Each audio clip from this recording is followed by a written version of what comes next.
Good Yantif, everyone. Chag Sameach. So I figured instead of offering a sermon or a teaching in the usual spot, I would offer it now as it pertains to what we're going to be reading, the special reading selected for the 8th day of Passover. So what are we going to find in just a few moments as we open up our Chumashim and turn to this selection in Deuteronomy selected for the 8th day? Essentially, we're going to find a restatement of the hows, whens, and whys of the three major biblical festivals, Passover, Shavuot, and Sukkot. And if you feel today like you've seen this before, it's because you have, right? This is the third time, twice in Exodus, and now this time in Deuteronomy, that we're essentially reading the same directions about how to observe these holidays. Now, one of the common threads in each telling is that the celebration of these festivals happens somewhere specific. So in Exodus, the precise geography is ambiguous. And then in Deuteronomy, in a sort of a staple of the Deuteronomic form, right, Hillel? Yes, sir. Right?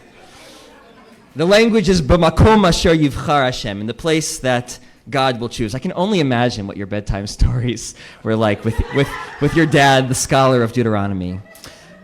Right? So the place that God will choose, that we come to associate that with the temple in Jerusalem. Right? And it's not just that the festival happens there, but crucially, the Jewish community is expected to show up to that place 3 times a year, making these festivals what we call Shalosh Regalim, the 3 pilgrimage holidays. Now, it's easy, I think, to neglect this experiential dimension of these holidays in today's age, given the fact that really pilgrimage hasn't been part of our observance of Pesach, Shavuot, and Sukkot, basically since the destruction of the Second Temple. The Pesach that we celebrate today is different in significant ways, unsurprisingly, from the biblical holiday. Of course, there's no paschal lamb sacrifice. The Seder itself is a rabbinic invention. And Passover, I think, interestingly, has become what I'm going to call more of a private holiday, meaning the locus of the celebration is at home, more than any other holiday, with the Seder as the staple of that private experience. And to our main point, pilgrimage has essentially disappeared from our religious lexicon, in contrast, really, with many of the other great world religions. Right? But in the Torah, pilgrimage, aliyah regel, it's clearly one of the primary modes of marking these holidays. And I think it's worth exploring why that is. Right? In other words, what is it about a communal journey to a site of sacred significance that in the Torah's view so crucially captures and perpetuates the desired religious experience of these holidays? Why is this the tool for this moment? Why pilgrimage to mark these holidays? So to try to answer this question, I'm going to turn to the work of a 20th century anthropologist, Victor Turner. I'm seeing no nods. Sorry, I didn't look over here. My rabbi knows, of course. So Victor Turner is most well known for his book, The Ritual Process, of course, with its focus on rites of passage, particularly in African communities. But in the late 70s, he published a book with his wife, Edith, all about what they called pilgrimage theory, which was an attempt to describe some of the key features common to pilgrimages across religions and cultures. They offer a useful framework, I think, to help us understand the transformative potential of this kind of journey. Now, let me pause for a moment of intellectual honesty in front of my teachers here. So the pilgrimage, as Turner describes it, may or may not accurately describe what the Torah is commanding. I really don't know the answer to that, but I suspect it's not too far off. One of the challenges is that the sources that we have describing the actual pilgrimages, right? Some found in the Mishnah, others in early rabbinic sources, some found even in Josephus. They provide interesting details about these occasions, but they rarely describe the emotional dynamics experienced by the pilgrims themselves. In our sources, we don't have any sort of first-hand accounts or narratives from the pilgrims, reporting back how the experience shaped them. That would be lovely, but we don't have that to my knowledge. The kind of texts that we do have about the pilgrimage include, for example, that during the time of the Second Temple, Jews living in the diaspora were committed to coming to Jerusalem at least once a year, and sometimes at great risk to their own lives. The Talmud says in Masechet Panitz that pilgrims had to bypass the guards that the Greeks had stationed on the roads, which was a similar tactic used by the evil kings of the northern kingdom to prevent Jews from making their pilgrimage. Other texts speak about the responsibility of the Sanhedrin, the high court, in the month leading up to Passover to repair the roads, to repair the mikvaot, the ritual baths, and to mark graves. All of these necessary steps to make travel to Jerusalem smooth, and so that pilgrims could maintain the requisite ritual purity that they would have needed to approach the temple. We know that the residents of Jerusalem, listen to this, were prohibited from charging pilgrims for overnight accommodation. But regardless, the pilgrimages were certainly of great economic boon to the local residents.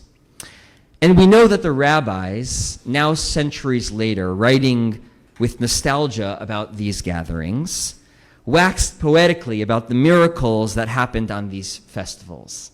My personal favorite, they say that Jerusalem was so crowded during the pilgrimage that, quote, when the pilgrims stood in prayer, they were pressed together like sardines. I added that, like sardines.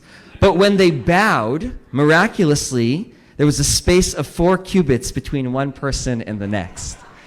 Right? Maybe we can do that in the gym on Yom Kippur. That's from Avot Rabbi Natan. All right, so with a sense of now what we know from these actual pilgrimages, and I suppose my conscience cleared about the intellectual honesty of this drash, I want to return to the spiritual dynamics of the pilgrimage as defined by Turner, as a way to understand the centrality of the Shalosh Regalim in our tradition.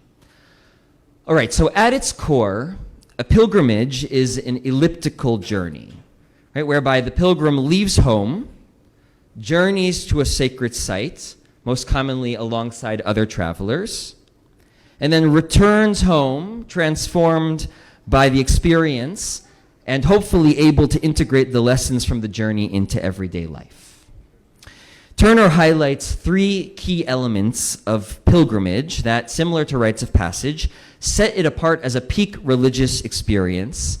These are what he calls anti-structure, liminality, and communitas.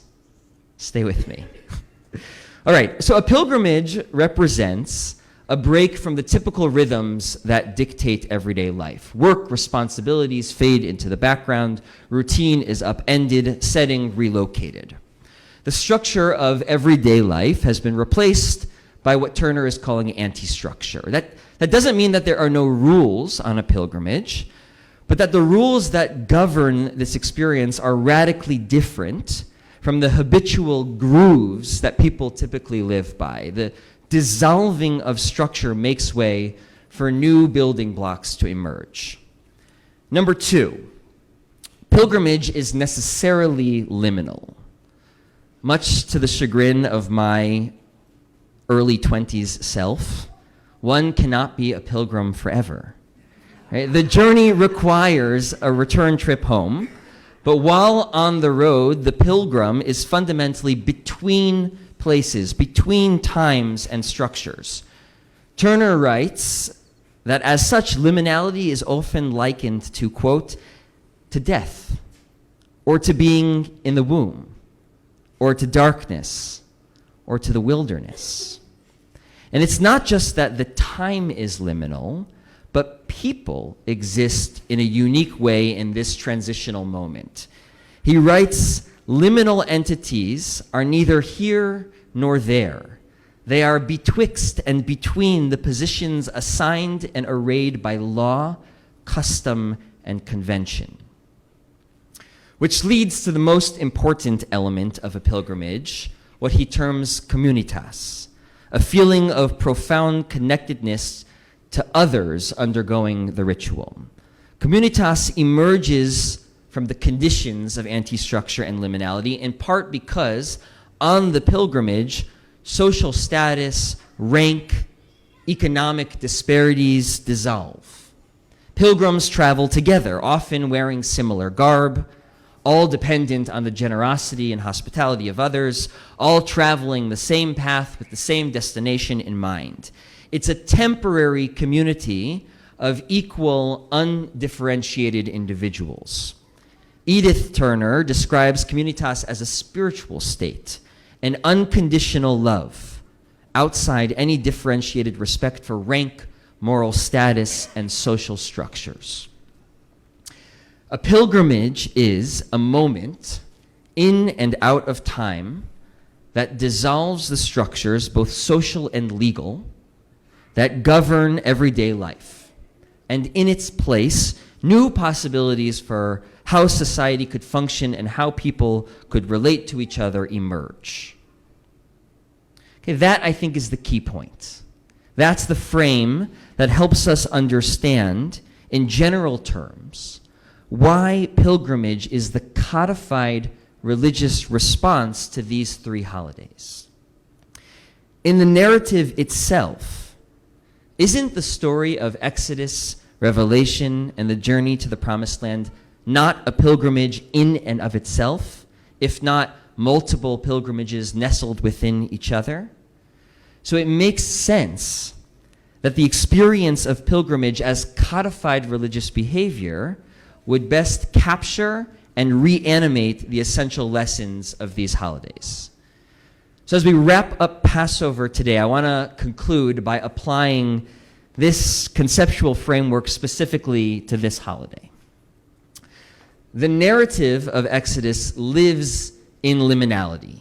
The story details the escape from the structure of slavery with its defined social hierarchies and everyday injustices into a new identity. A people living on the margins mark their doorposts, the threshold space, with blood and then set off on a journey. The ultimate moment of suspense and deliverance happens at the Red Sea, water transformed to dry ground for just long enough to pass through to the other side. They've landed in a place that's neither here nor there. Not Egypt, not yet Israel. Plenty of wandering ahead to figure out what could blossom from the anti-structure of the wilderness, from the dissolving of their enslaved identities and mentality into a free people. Breaking the bonds of who they were to determine who they could be takes us from the edge of the sea to the base of the mountain, where they're told they can be Mamlechet Kohanim V'Goy Kadosh, a kingdom of priests and a holy nation. Interesting language of common status, Mamlechet Kohanim. And they trembled as one, Vayecherad Kol Ha'am, and they respond in one voice, Na'aseh V'Nishma. Even for a brief moment, a glimpse of a people unified by common status, by a shared mission and shared experience.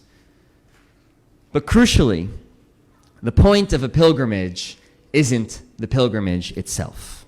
The question is always how the journey informs the stationary, how the experience of anti-structure helps redefine the structures and hierarchies by which we live our everyday lives, how it helps us carry unconditional love for our fellow into our daily interactions, which is why the Torah returns again to this sentiment placed in the middle of today's Torah reading, interrupting the description of the three pilgrimage festivals. V'zacharta ki eved hayita b'Mitzrayim, remember that you were slaves in Egypt. V'shamarta v'asita et hachukim ha'ela, and take care to obey these laws. You were there. The experience of slavery demands the creation of a society that protects the vulnerable, the creation of an anti-Egypt, a society that remembers how to remember, and in doing so, loves how it ought to love. And should you forget that that's what this whole project is all about, Shalosh pe'amim b'shana, 3 times a year, make a pilgrimage to a sacred place. Yantif.